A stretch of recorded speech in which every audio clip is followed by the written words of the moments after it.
The knock on my door that Tuesday evening changed everything.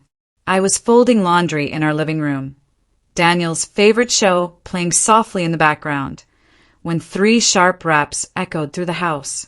I wasn't expecting anyone. Daniel had texted an hour earlier saying he'd be late finishing a project at work. I opened the door and felt my stomach drop. Evelyn stood on my porch, her perfectly manicured hand clutching a folded document. Her expression was cold, calculated, nothing like the sweet mother-in-law act she usually performed in public. Behind her, Daniel's car sat in the driveway. He emerged slowly, avoiding my eyes as he walked up the steps. "Maya," Evelyn said, her voice dripping with false sweetness. "We need to discuss your living situation." My heart hammered against my ribs. Living situation. This was my home. Our home. The house Daniel and I had worked ourselves exhausted to afford. "What are you talking about?" I managed to ask.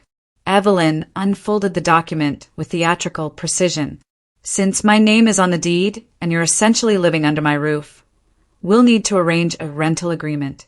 I'm thinking $1,500 monthly should cover it." The world tilted sideways.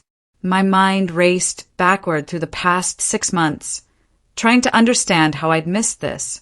Daniel and I had spent every spare moment working overtime, saving every dollar we could scrape together for our dream home. I remembered the excitement of house hunting, the joy of finally finding the perfect place on Riverside Avenue with its bright kitchen and small backyard. The closing had been chaotic, rushed because Daniel's work schedule kept changing. I'd trusted him to handle the paperwork. He'd told me not to stress about the legal documents, that he'd take care of everything while I focused on my own demanding job at the marketing firm. "You've got enough on your plate," he'd said, kissing my forehead. "Let me handle the boring stuff." I'd sign papers at the lawyer's office, documents I'd barely glanced at because my boss had been calling nonstop about a client presentation. The lawyer had shuffled pages quickly, pointing where I needed to sign. Daniel had been right beside me, his hand on my shoulder, reassuring. But now, standing on my porch with Evelyn's triumphant smile burning into my memory, I realized something terrifying. I'd never actually seen whose names appeared on the final deed. The warning signs had been there for weeks, subtle at first, then increasingly bold. Evelyn had started appearing at our house unannounced, letting herself in with a key Daniel had apparently given her without asking me. She'd walk through rooms like she owned them, running her finger along surfaces to check for dust, rearranging items on shelves, commenting on how I ran the household. "A good wife keeps fresh flowers in the entryway," she'd said one afternoon, replacing the dried arrangement I'd bought at a craft fair. "And really, Maya, these curtains are so dated. I'll have my decorator come by." I'd laughed it off initially, chalking it up to typical mother-in-law boundary issues. But her comments grew sharper, more pointed. "Daniel deserves better than frozen dinners when he works so hard. You really should ask my opinion before making major decisions. I know what's best for my son." The worst came 3 weeks ago. I'd overheard her talking to Daniel in the kitchen while I was upstairs. Her voice had been low, urgent. "If you really love me, you'll protect me when things go wrong. Family comes first, Daniel. Always remember that. Your mother knows best." Daniel had murmured agreement, and I'd felt something cold settle in my chest. I found the deed by accident 2 months after we'd moved in. I was organizing our home office, sorting through stacks of bills and documents Daniel had let pile up on the desk.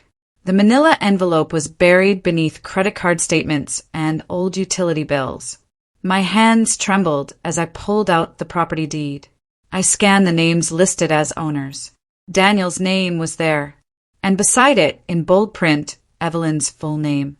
Mine was nowhere to be found. The paper slipped from my fingers. I read it again, certain I'd misunderstood. But no, there it was, clear and undeniable. The house I'd poured my savings into, the home I'd worked 60-hour weeks to afford, legally belonged to my husband and his mother. Not to me. I heard Daniel's key in the front door and rushed downstairs, the deed clutched in my hand. "Daniel, we need to talk right now." He saw the paper and his face went pale. "Maya, let me explain." "Explain why my name isn't on our house." My voice shook with barely controlled fury. "It's just temporary," he said quickly, reaching for my hands. I pulled away. Mom helped with the down payment. The bank required her name on the deed as security. "Once we pay her back, we'll refinance and add you." Before I could respond, Evelyn's voice came from the doorway. I hadn't heard her come in. "Actually, dear, it's permanent. I think it's time you understood how things really work in this family." The family dinner happened 3 nights later. Evelyn had called, her voice saccharine over the phone, insisting we come over to clear the air about the house situation. Daniel had begged me to go, promising we'd resolve everything. Against my better judgment, I agreed. The moment we walked into Evelyn's dining room, I knew I'd made a mistake. Daniel's sister, his 2 brothers, and their spouses were all seated around the table. Glasses of wine already poured, expressions carefully neutral. Evelyn sat at the head like a queen presiding over court. Dinner was tense, conversation forced and artificial. Then, as dessert was being served, Evelyn cleared her throat. "I want to address some concerns that have come up regarding the Riverside property." My fork froze halfway to my mouth. "Maya seems to believe she's entitled to ownership of a house my son and I purchased together. I think it's important that everyone understands the real situation here." Blood rushed to my face as every eye turned toward me. "I worked for that house," I said quietly. "I paid into it." Evelyn's laugh was cold. "You paid rent, essentially. And now you're being ungrateful about very generous living arrangements we've provided." She raised her wine glass. "To family loyalty, to knowing your place and appreciating what others do for you." Daniel said nothing. He simply lifted his glass and drank. The silent war began that night. I stopped arguing with Daniel and Evelyn, stopped trying to explain my side or defend myself. Instead, I started documenting everything with methodical precision. Every mortgage payment that came from my account got photographed and saved. Every text message where Daniel or Evelyn mentioned the house, downloaded and backed up. Every receipt for furniture, repairs, or improvements I'd paid for, scanned and stored in a hidden folder on my laptop. I felt like a stranger in my own home, walking on eggshells. Every conversation waited with unspoken tension. Evelyn started showing up even more frequently, acting as though she had every right to come and go as she pleased. She'd criticize how I organized the kitchen, move furniture without asking, and make comments about how her house deserved better care. Daniel grew distant, spending more time at his mother's place or working late. When he was home, he avoided eye contact, buried himself in his phone, and changed the subject whenever I tried to talk about the deed situation. Then, one afternoon while Evelyn thought I was at work, I came home early and overheard her on the phone in my kitchen. "Once I get the deed transferred fully into just my name, she's out." Daniel's already agreed. "We'll tell her the bank requires it." Some legal technicality. "She won't know until it's too late." The next morning, I called in sick to work and drove across town to visit Howard Carlson, the lawyer who'd handled our house closing. His office was small, cluttered with file boxes and legal books. He recognized me immediately. "Mrs. Maya, what can I do for you?" I explained the situation, my voice steady despite the trembling in my hands. His expression grew uncomfortable as I spoke. "I need to know the truth about how that deed was structured. Why isn't my name on it?" Howard hesitated, shuffling papers on his desk. Finally, he sighed. "Your husband was very insistent about the arrangement.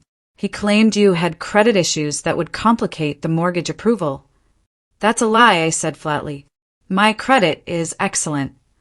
I suggested having you listed as well, but Daniel said his mother was providing the down payment and required her name for protection. He was adamant." My throat tightened. Is there anything I can do? Howard leaned back in his chair, studying me carefully. That depends. If you can prove you've been making mortgage payments, you may have legal standing to claim an equitable interest in the property. The law recognizes contributions, even without name on a deed. He pulled out a legal pad and began writing.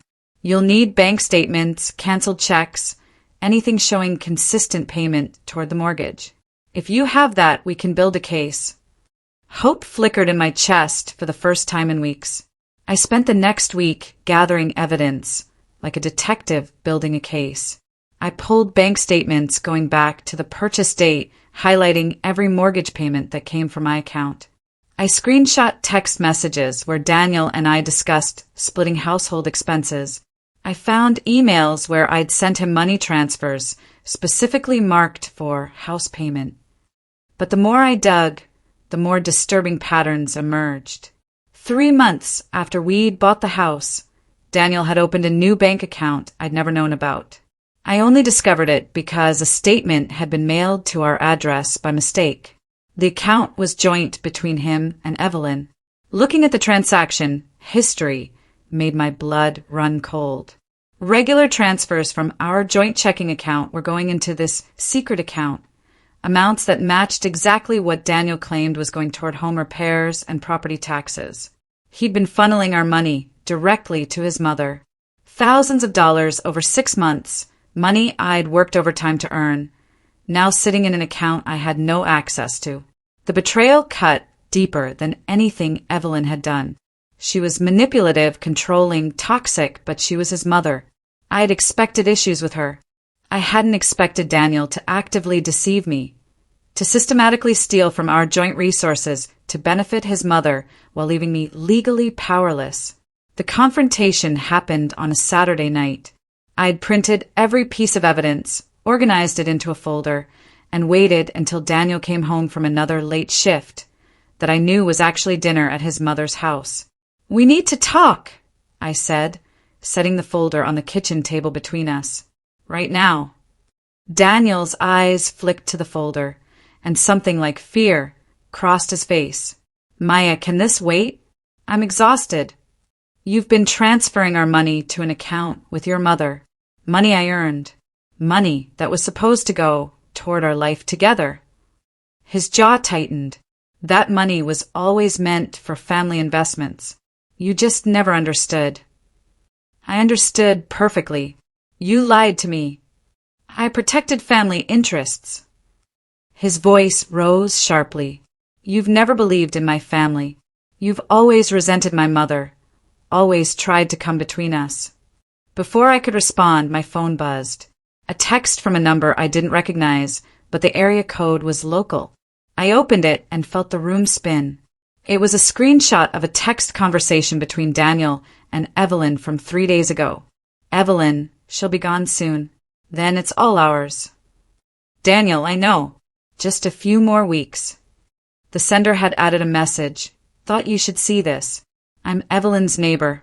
She's been bragging about her plan." I held up my phone, showing Daniel the screenshot. All color drained from his face. The next morning, I woke up with absolute clarity. Fighting would accomplish nothing. Arguing would only put them on guard. Instead, I needed to play the game better than they did. Needed to make them believe they'd won while I quietly prepared my real move. I found Daniel in the kitchen making coffee, his expression wary. I took a deep breath and forced my voice to sound defeated. "You're right. I've been unreasonable about your mother. I'm sorry." His eyes widened with surprise. I was hurt and I overreacted. But I understand now that family comes first. If having her name on the deed makes her feel secure, then that's what matters. Daniel's relief was visible. "Maya, thank you. I knew you'd understand eventually." I smiled, hating myself for the deception, but knowing it was necessary. "I just want us to be happy, whatever it takes." That afternoon, I met with a different lawyer, one Evelyn and Daniel knew nothing about. Her name was Patricia Chin, and she specialized in property disputes and fraud cases. I spread my evidence across her conference table, and told her everything. Patricia studied the documents with sharp, focused attention. When she finally looked up, she was smiling.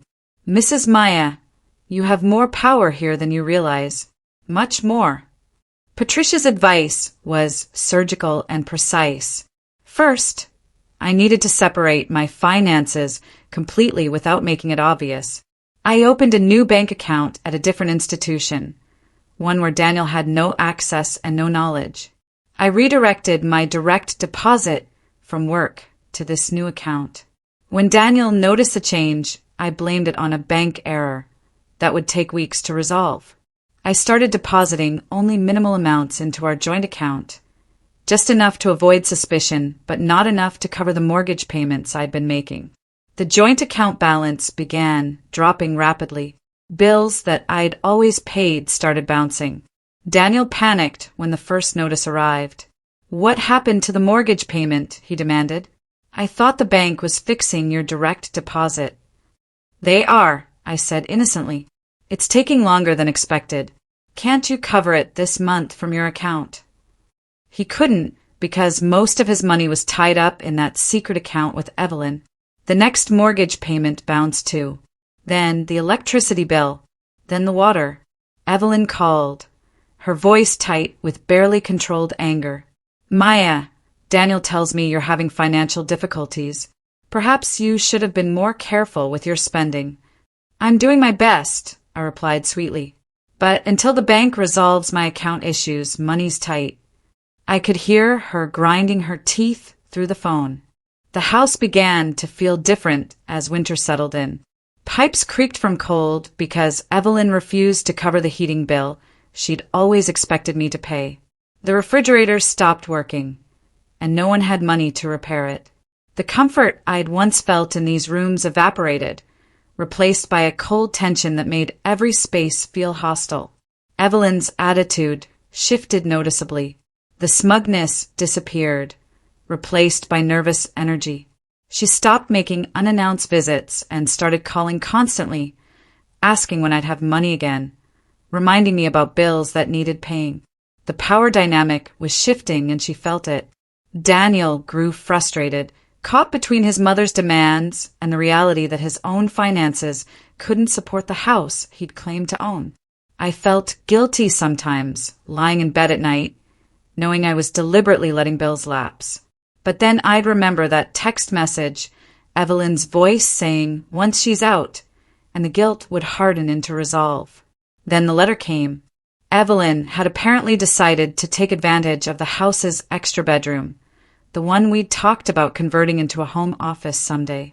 She'd rented it out to someone she claimed was a friend's nephew who needed temporary housing. I read the letter 3 times, fury building with each word.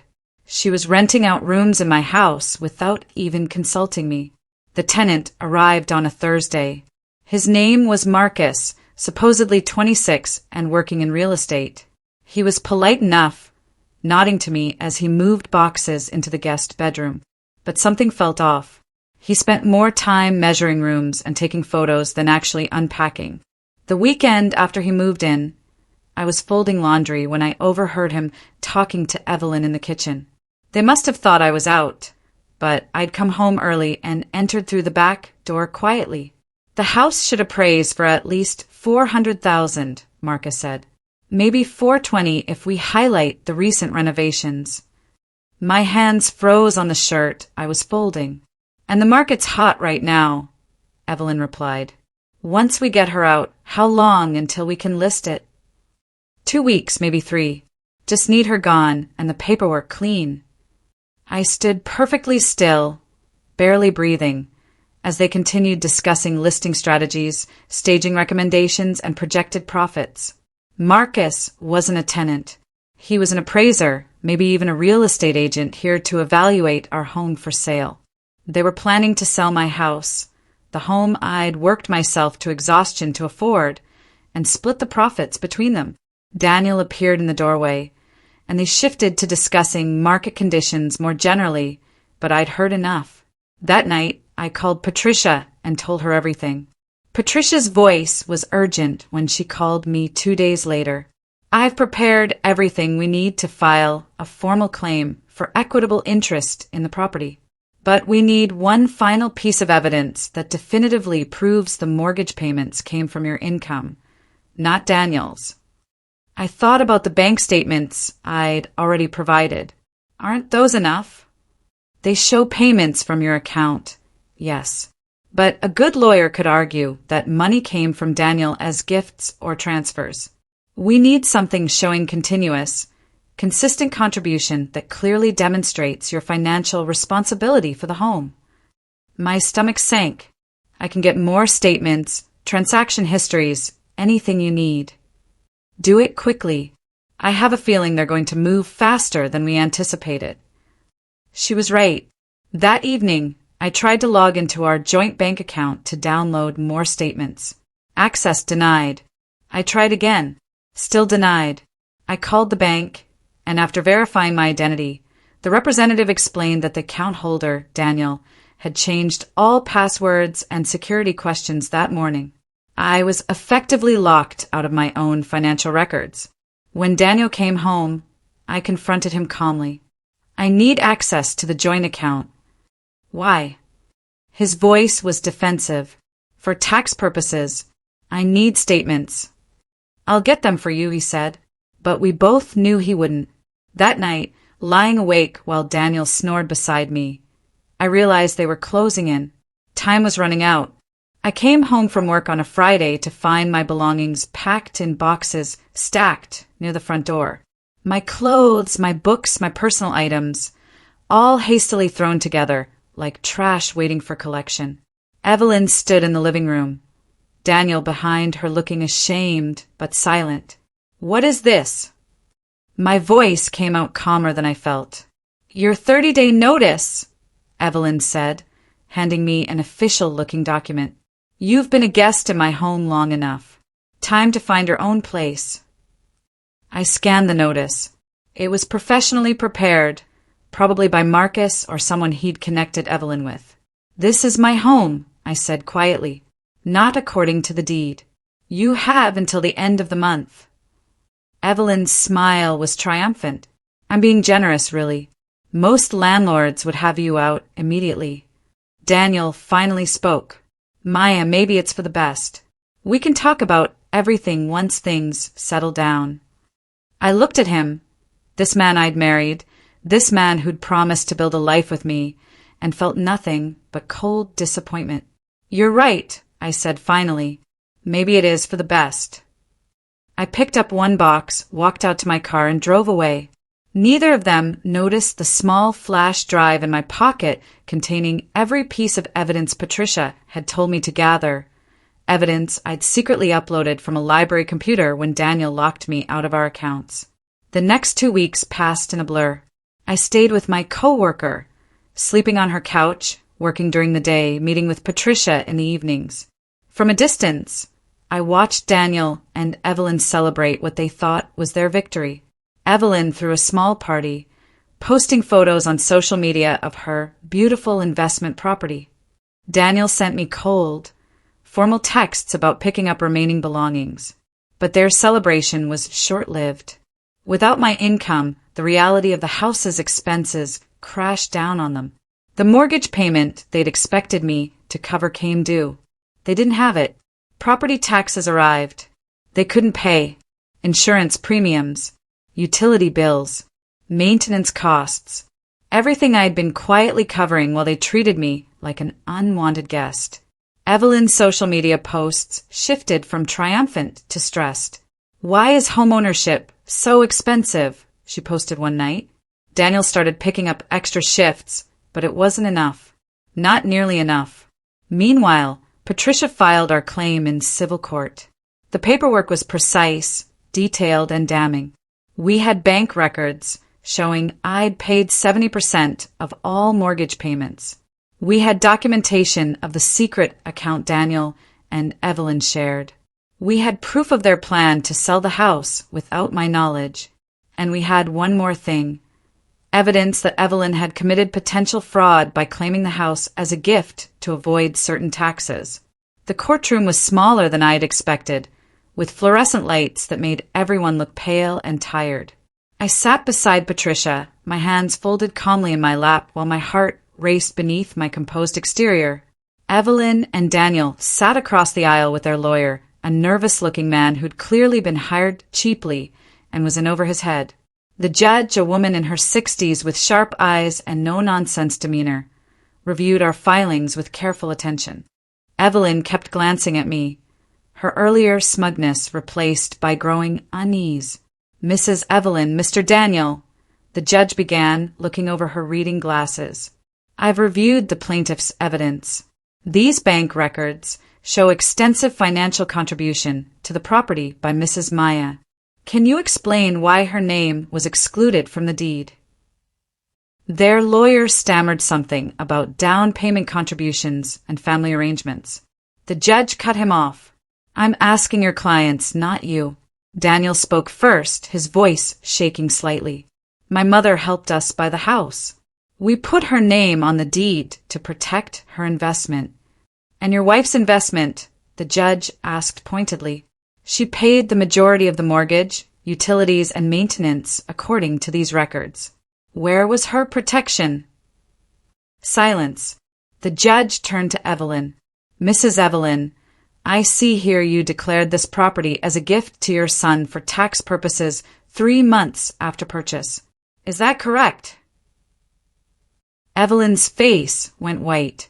This case isn't going the way you think it will. Patricia had discovered the tax documents during her investigation, buried in county records that Evelyn probably thought no one would ever check. To reduce her tax burden, Evelyn had filed paperwork declaring the house a gift to Daniel, claiming no financial interest despite her name being on the deed. It was a common tax avoidance strategy, but it had a critical flaw. If the house was legally a gift to Daniel, Evelyn couldn't claim actual ownership. And if she wasn't a true owner, she had no legal right to evict me or make decisions about the property. The judge's expression grew stern as Patricia presented the tax documents. Mrs. Evelyn, you can't have it both ways. Either you gifted this property to your son, in which case you have no ownership rights, or you're a co-owner, in which case you committed tax fraud by declaring it a gift. Evelyn's lawyer tried to intervene. Your Honor, my client was simply following advice from her accountant. Poor advice doesn't exempt anyone from legal consequences, the judge replied. She turned back to our side of the courtroom. Mrs. Maya, your attorney is requesting an investigation into possible property fraud. Given the evidence presented, I'm inclined to grant that request. She banged her gavel once. I'm ordering a temporary freeze on all accounts associated with this property pending a full investigation. That includes the joint account between Mr. Daniel and Mrs. Evelyn. Neither party may sell, transfer, or otherwise dispose of the property until this matter is resolved. The fallout was immediate and devastating. Daniel called me that night, his voice desperate. Maya, please, we need to talk. This is getting out of control. I tried to talk months ago, I replied calmly. You chose your mother instead. The accounts are frozen. We can't pay the mortgage, can't pay anything. We're going to lose the house. You already lost it when you decided to betray me. Evelyn tried a different approach, showing up at my co-worker's apartment where I was staying. I answered the door but didn't invite her in. This is ridiculous, she hissed. You're destroying your husband's life over pride. I'm protecting my rights that you tried to steal. If we lose this house, it's your fault. I almost laughed. You created this situation. You convinced your son to cut me out of my own home. You planned to sell it without my knowledge.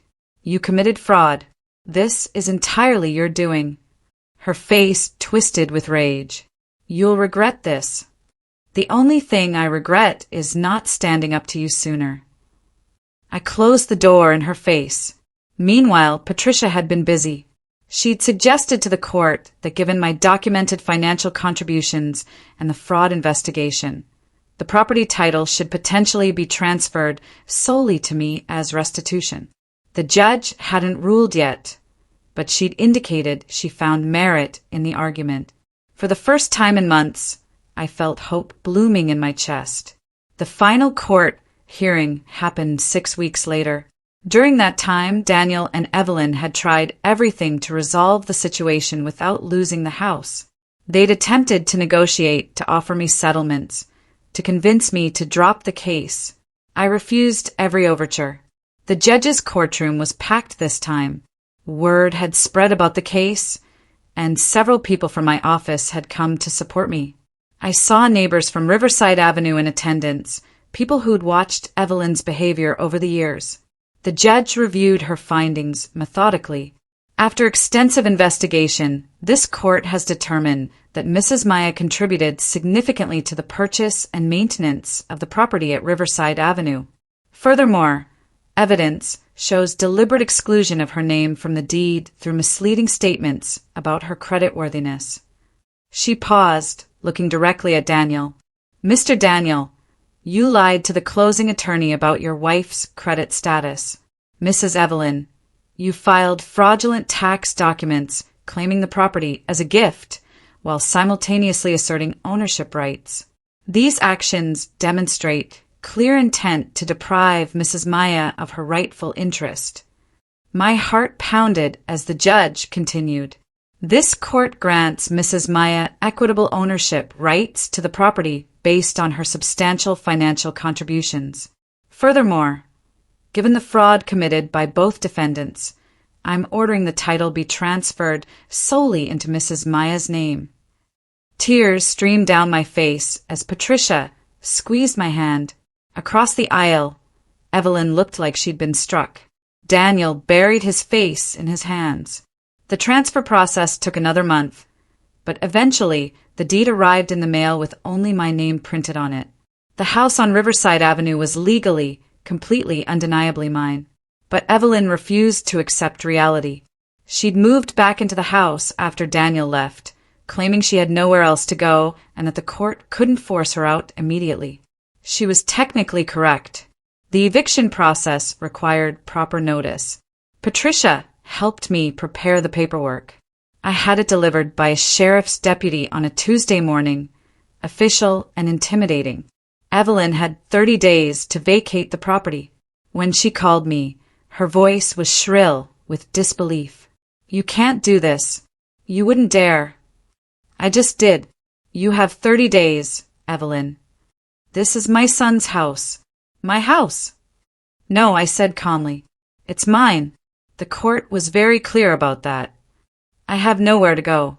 You're throwing me out on the street. You should have thought about that before you tried to throw me out. You'll figure it out. You're resourceful. She hung up, and I imagined her standing in my kitchen, surrounded by my furniture in my house, finally understanding that her schemes had backfired completely. The next few weeks were tense. Evelyn made several attempts to delay the eviction, filing motions that were quickly dismissed. She tried to get Daniel to intervene, but he'd washed his hands of the entire situation, moving back in with his sister. The 30th day arrived. I drove to Riverside Avenue with Patricia and a locksmith, prepared for confrontation. But when we arrived, the house was empty. Evelyn had left in the night, taking some furniture that wasn't hers, but leaving the keys on the kitchen counter. I walked through each room slowly, reclaiming the space that had nearly been stolen from me. The walls needed repainting. The floors needed cleaning. But it was mine. 3 weeks later, my phone rang with a number I didn't recognize. Against my better judgment, I answered. Maya. Evelyn's voice was small, defeated. I need to talk to you. I'm listening. I'm living in a motel. I can't afford it much longer. My savings are gone. Daniel won't help me anymore. I waited, saying nothing. I know you hate me. I know I destroyed everything. But I need somewhere to stay. Just temporarily, until I figure things out. The irony was so thick I almost choked on it. Funny you should mention that, I said slowly. I actually have a room available for rent. But it's quite expensive. $1,500 monthly, first and last month plus deposit up front. The silence on her end stretched for several seconds. You can't be serious. I'm completely serious. You taught me that housing isn't free, that people need to pay their way. I'm just following your example. Maya, please. Take it or leave it, Evelyn. Those are the terms. 2 weeks later, Evelyn moved into the guest bedroom of the house she'd once tried to steal from me. She'd scraped together the money somehow, probably borrowing from friends she'd bragged to about her real estate victory. The first day she moved in, I met her at the door with a rental agreement to sign. Standard lease terms, I explained. Rent due on the first of each month. No exceptions. Shared kitchen and bathroom. No guests without prior approval. Quiet hours after 10 p.m. Evelyn's hands shook as she signed. Her earlier arrogance had vanished completely, replaced by exhausted defeat. I showed her to the room, the same room where Marcus had once measured for appraisal. You've become just like me, she muttered as I turned to leave. I paused in the doorway. No, Evelyn. I learned what not to be. You tried to take advantage of someone who trusted you. I'm giving you a chance you don't deserve, but I'm doing it with clear boundaries and honest terms. That's the difference. Living with her was strange at first. We moved around each other like cautious strangers, polite but distant. She kept to her room mostly, going out during the day looking for work. Her earlier condescension had vanished, replaced by quiet humility. One evening, about a month after she moved in, I found her crying in the kitchen. I'm sorry, she whispered, for everything. I was greedy and controlling. I pushed Daniel to hurt you because I couldn't stand seeing him happy with someone I didn't choose. Over the following months, I transformed the house completely. I repainted every room in colors I loved, bright yellows and soft blues that filled the space with light. I replaced the furniture Evelyn had taken with pieces I chose myself. I filled the rooms with laughter, inviting friends over for dinners and game nights. The house stopped feeling like a battlefield and became my sanctuary again. I started a small garden in the backyard, growing tomatoes and herbs like I'd always wanted. I converted the second bedroom into a home office, finally having space to work on freelance projects I'd been putting off. Every change felt like reclaiming a piece of myself I'd lost. Evelyn saw these transformations happening around her.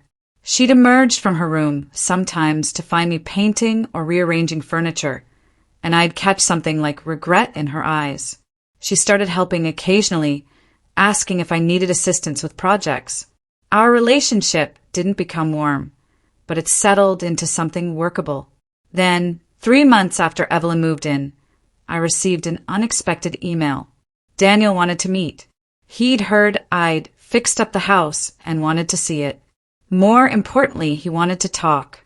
I stared at the message for a long time, debating whether to respond. Finally, I agreed to meet him at a neutral location, a coffee shop downtown. We needed closure, even if it was painful. Daniel looked different when I saw him at the coffee shop. Thinner, older somehow, with dark circles under his eyes that spoke of sleepless nights and hard realizations. We sat across from each other in a corner booth, awkward silence stretching between us. Thank you for meeting me, he said finally. I wasn't sure you would. I almost didn't. He nodded, accepting that. I need to apologize. Really apologize, not just say the words. I let my mother manipulate me into hurting you. I chose her toxic control over the woman I promised to build a life with. I betrayed you in the worst possible way. I listened without interrupting. I was a coward. I knew what she was doing was wrong, but I was too weak to stand up to her. I've been in therapy trying to understand why I let her control me for so long. Why are you telling me this? I asked. Because you deserved better. You deserved to know that what happened wasn't your fault. It was mine, and my mother's, but mostly mine. He pulled out an envelope and slid it across the table. I'm signing away any claim to the house, officially and permanently. My lawyer has the papers ready. I don't want anything from it. I just want you to be free of this mess, completely. I opened the envelope, scanning the legal documents. They were legitimate. I also want you to know, he continued, that I'm genuinely happy you won. Watching you fight back taught me what real strength looks like. I hope someday you can forgive me, even though I don't deserve it. I folded the papers and looked at him. This man who'd been my husband, who'd promised forever and delivered betrayal. I don't know if I can forgive you. Not yet. Maybe not ever. But I appreciate you acknowledging what you did. That's more than fair. We talked for another hour, processing the wreckage of our marriage and the lessons we'd both learned from its destruction. When we finally parted ways, there was a sense of completion I hadn't expected to feel. Later that evening, I returned to my house on Riverside Avenue. Evelyn was in the kitchen making dinner, something she'd started doing occasionally as a way of contributing beyond rent. Daniel visited me today, I told her. She froze, spatula in hand. He signed away his claims to the house. It's completely mine.